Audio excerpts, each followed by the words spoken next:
Hey everyone, Sumo Spiffy here. The November Banzuke is out, and choices were made. So let's break it down, and stay till the end for information on the next live stream.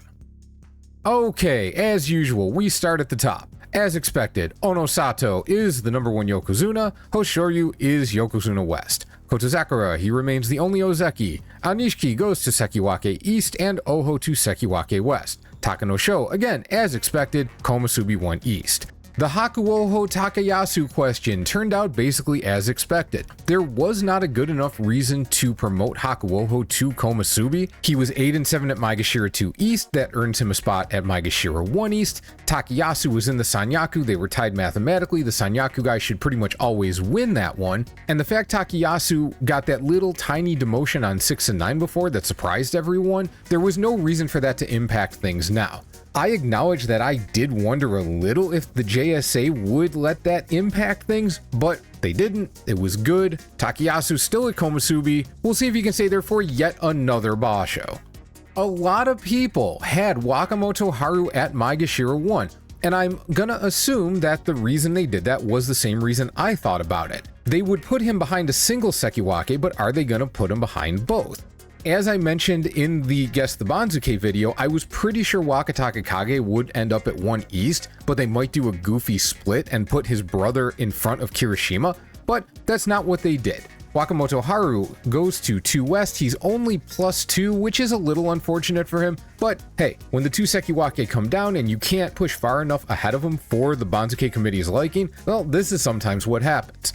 Hiraumi was tied with Ura, but he gets the tiebreaker to go to Maegashira 3, Ura and Tamawashi. This one is not surprising that I was wrong. When the guy in the Joy finishes mathematically a half rank behind the guy outside of the Joy, I'm inclined to think that they're going to put the guy from the Joy ahead. When it's a 1 rank difference, their decision making gets a little sketchy. It's not all that consistent. By rights, Ura really should have been ahead of him, and I'm pretty sure the reason he is ahead because even at Maegashira 3 West, he's not getting his full promotion. He was 10-5, that's +5, he's only going up 4.5 ranks. Tamawashi, he goes down the full 3 on 6 and 9, well, he's still in the Joy, whether that's even good for him remains to be seen.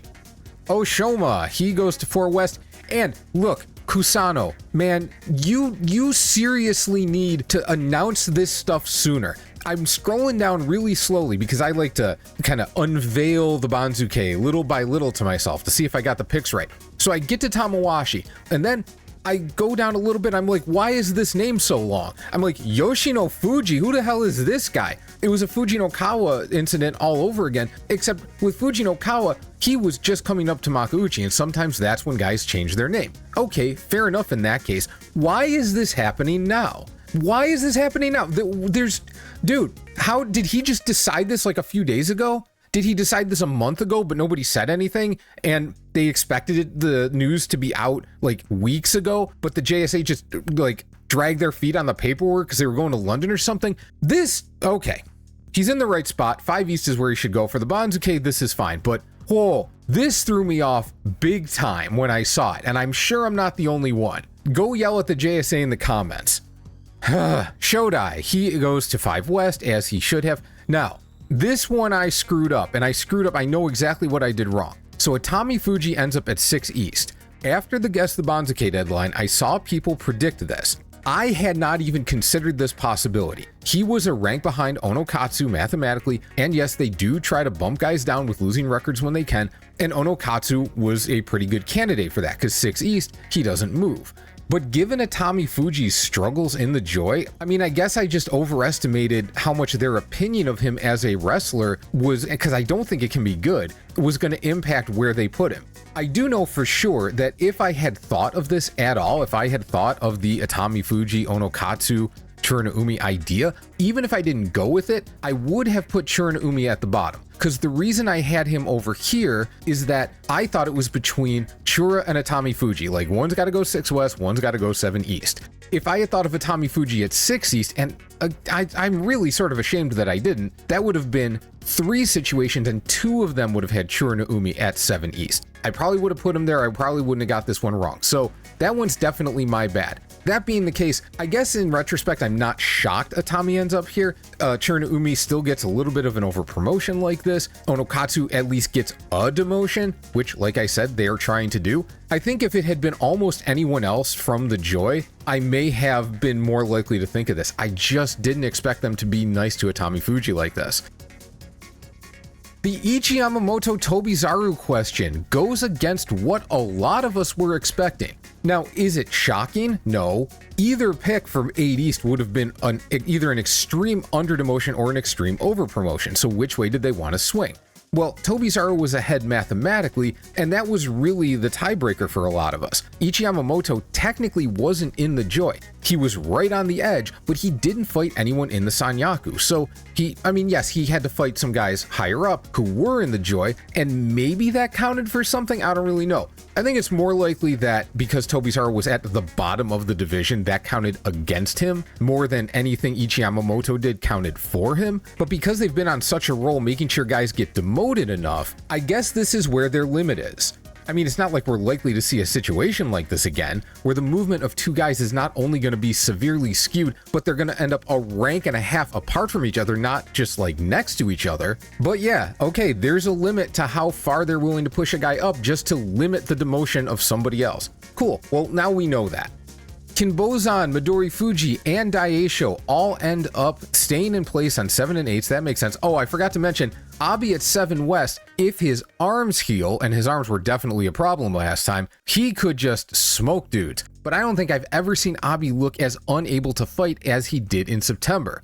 So it's going to be a real question how this Basho is going to go for him. I don't think he's going to do badly. We'll get more into this on the tier list, but he might not do as well as he probably should at this rank. I guess we'll find out.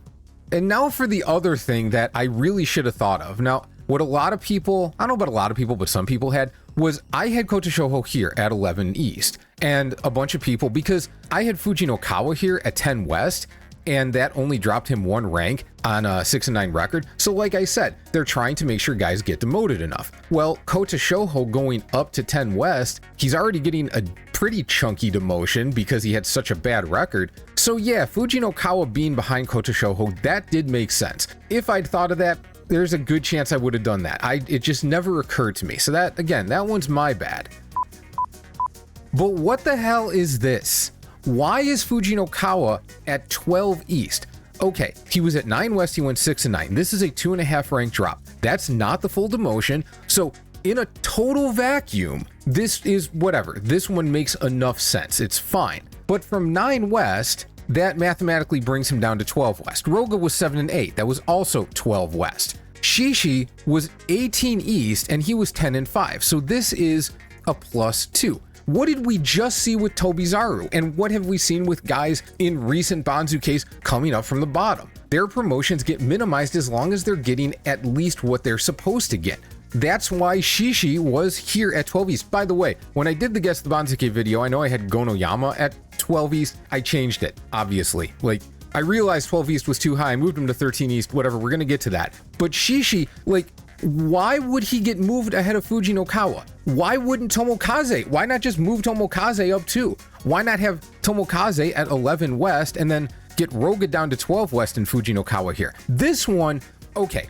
Roga and Tomokaze, I have them in the right spots. I'm not sure if I have them in the right spots for the wrong reasons, or if the committee put Shishi and Fujinokawa in the wrong spots for no reason. This is the kind of situation that makes me wonder if they actually sometimes just make a typo and run with it. Anyway, like I said, Roga went to the expected place, Tomokaze went to the expected place. Gonoyama, a bunch of people had him down at 14, and I understand why. But he was Maegashira 3. He had a terrible tournament, I know, but he was Maegashira 3. Ryuden and Toki Hayate are not really much better than the ranks they're at right now. Gonoyama should be much better than where he is right now, and I think that's probably why he got placed where he did. He was close enough to the guys he's ahead of, Matakayumi, Ryuden, and Toki Hayate, and at least if I'm in the Banzuke committee room, I think it makes sense to say, look, putting him behind those guys doesn't really make sense. Obviously, he had a terrible tournament, but he's just better than them. Now, the question is, was he hurt? Well, I mean, he was probably hurt. He had to not be feeling right to do that badly. But how much does he recover next time? I guess we'll see. Nishiki Fuji, Shona Naomi, that they ended up where they were supposed to go, and that's fine. And then, oh my god, this is just another one of those, yeah, like, it's fine, it makes enough sense, but there's also a part of this that is, I don't understand. Okay, so in my guess, I had Oshiumi at 17 East, and then Meisei at 17 West, and Chiyoshoma at 18 East. And the reason I did that was because when they're going to put this together, Oshiumi and Chiyoshoma were each 9 and 6, and they were exactly one rank apart from each other. Now, that doesn't compel them to do anything, but I thought they could see the situation that is very fluid, they could do a lot of things with it, and they would end up keeping Oshiumi and Chiyoshoma one rank apart, that it would make sense to do that. And that's what they did. So that part, cool, whatever. But why did they split up Sada Naomi and Asakoryu at the same time? They were both 6 and 9 at Maegashira 14, East and West. They were in Makuuchi. Like, I guess if you think Oshiumi and Chiyoshoma should be not behind both of them, or Meisei should be at the bottom, like, I guess then Sada Naomi and Asakoryu have to go to these spots. That's the only thing I can think of. Okay, that was a lot of ideas, but to say that a little more intelligently, if they thought Meisei has to go at the bottom, and they should keep Oshiumi and Chiyoshoma one rank apart, then the most logical thing to do, or really the only thing they have left to do, is to also put Sada Naomi and Asakoryu one rank apart. Now, they could have flipped these pairs East and West and ended up with the same result, but in either case you end up with Sada Naomi and Asakoryu getting split apart for what looks like no reason. But even that seems strange to me, because why would the movement of the Juryo guys take precedence over the movement of the Makuuchi guys? That doesn't seem like how they do it. And it also makes the Ichiyamamoto decision look even weirder, because now they took Fujinokawa and pushed him down definitely further than he needed to go. They took Sada Naomi and moved him down a little further than he needed to go. They took Asakoryu, moved him down further than he needed to go. Now, none of these decisions are terrible in and of themselves, and again, the Tobizaru thing, that just looks like it's the limitation of how far up you can go. But yeah, it makes Ichiyamamoto look even luckier than he already appeared. Anyway, that's the Banzuke breakdown for November 2025. The tier list is next. I'm aiming for Tuesday, but Wednesday at the latest. It really needs to be by Wednesday too, because the next live stream is on Friday at 2 p.m. US Eastern Time. That's 11 a.m. on the West Coast, and I believe 6 p.m. GMT. Since my tier list will already be out, the focus will be more on overall discussion and community picks. This is also your opportunity to be part of those picks, whether you can make it to the live stream or not. After this video gets posted, I'm going to finish this form you see on screen and link it in both the description of this video and a community post. Pick a tier for each wrestler, submit the form, and bam, you're part of the community picks. It may look like a lot, especially since I've added some extra win ranges, but all you have to do is decide how many wins you think each wrestler will have, then pick the option that goes along with that number. Also, you can only fill out one form, no stuffing the ballot box, but I have it set so you can edit the form after sending. So don't worry about getting it just right, you should be able to change it later. We're trying this out because while the last live stream was great, one thing that did kind of bog things down was voting on every wrestler. With this form, if 50% or more of the votes for a wrestler are for a single tier, that's the community's pick. If one tier is a little short of 50% but way ahead of everything else, I'll probably make that the community's pick as well for simplicity. We'll talk about all the wrestlers, but we'll only take time to vote on the ones where the form was more split. And final note, it was fun to count my picks versus the communities, but I want to put a little something on the line. So for this basho, if the community beats me, I'll donate whatever ad revenue the live stream has made once the basho is over to charity. The last live stream made $20, so it's not going to be a ton, but I think this will make it a little more fun. Okay, off to finish the form and the tier list. Have a great day, and I'll see you soon.